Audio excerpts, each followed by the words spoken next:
Mes chers collègues, nous vivons une heure historique.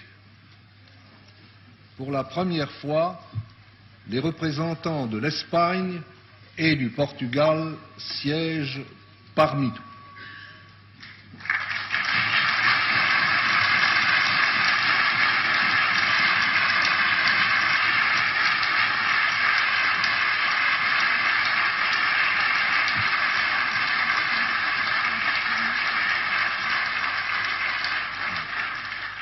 À ces nouveaux collègues, aux 60 Espagnols, aux 24 Portugais, je souhaite en votre nom à tous une très cordiale bienvenue.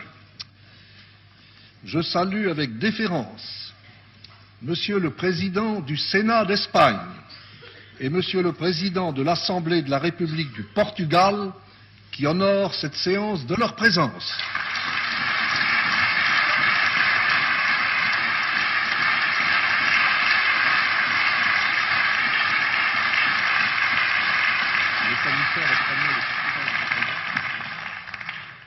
Je me réjouis aussi de la présence des membres espagnols et portugais de la Commission. Messieurs les commissaires, soyez les bienvenus.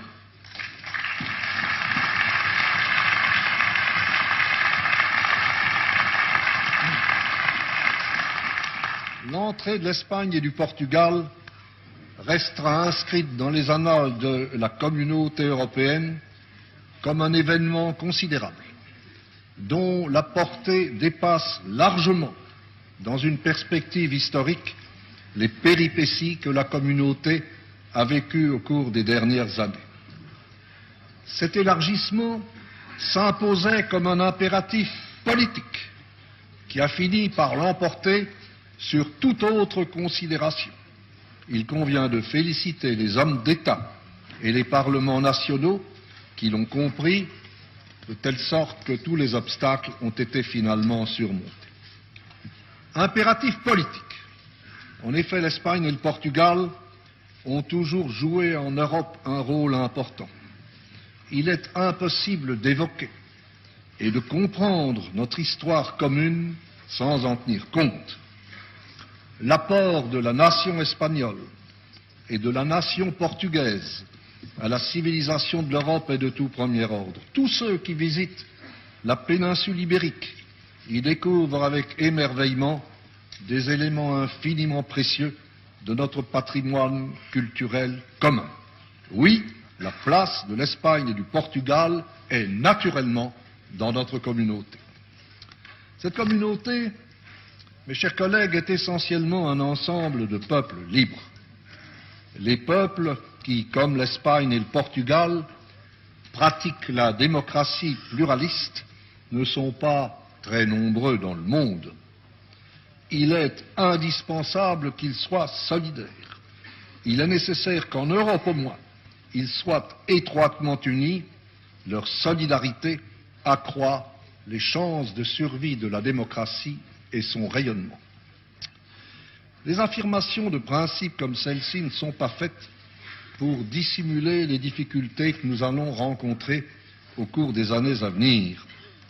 L'intégration de deux économies nationales qui ont leur originalité dans un ensemble qui lui-même n'est pas encore parfaitement homogène est une entreprise difficile.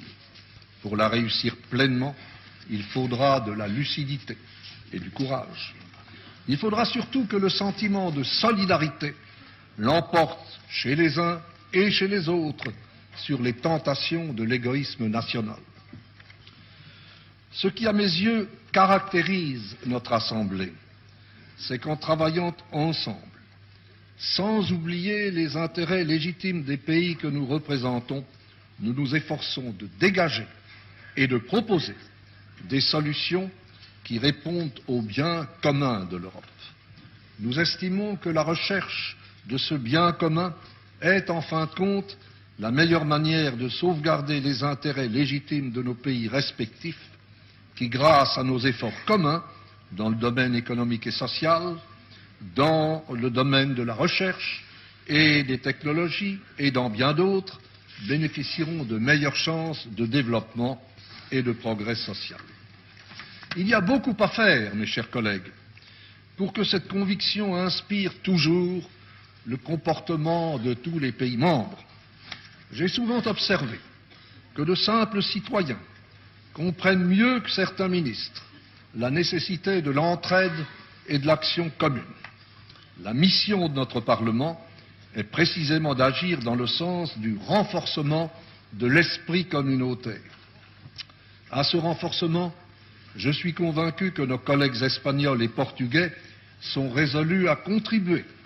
C'est la conviction que j'ai acquise au cours de mes récentes visites à Lisbonne et à Madrid, où j'ai reçu d'ailleurs un accueil chaleureux. Le renfort de l'Espagne et du Portugal nous arrive à un moment particulièrement opportun, alors que les gouvernements, puis les parlements nationaux, vont être appelés à se prononcer sur un projet de traité dit acte unique, qui est censé opérer une réforme des institutions communautaires afin de les rendre plus efficaces et plus démocratiques. Sur ce projet, notre Assemblée va prendre position au cours de la présente période de session. Sans préjuger du vote que vous allez émettre, je dois dire qu'à mon avis personnel, les dispositions relatives aux compétences du Parlement ne sauraient nous donner satisfaction. En présence d'une telle situation, nous ne devons pas, à mon sens, adopter une attitude de résignation. Certains gouvernements laissent entendre que pour eux, l'acte unique ne sera qu'une étape dans une évolution qui devra se poursuivre. Le Parlement européen, pour sa part, poursuivra, j'en suis sûr, le combat qu'il a engagé lorsqu'il a élaboré et voté un projet de traité visant à instituer une Union européenne. Il le fera. Il le fera non pas dans son intérêt propre, mais dans l'intérêt de la communauté européenne et des peuples de l'Europe, dont nous sommes les représentants. À ce combat, je suis convaincu que nos collègues espagnols et portugais prendront part avec toute l'énergie qui caractérise leur nation. Vous nous apporterez certainement, chers collègues espagnols et portugais, un surcroît de dynamisme.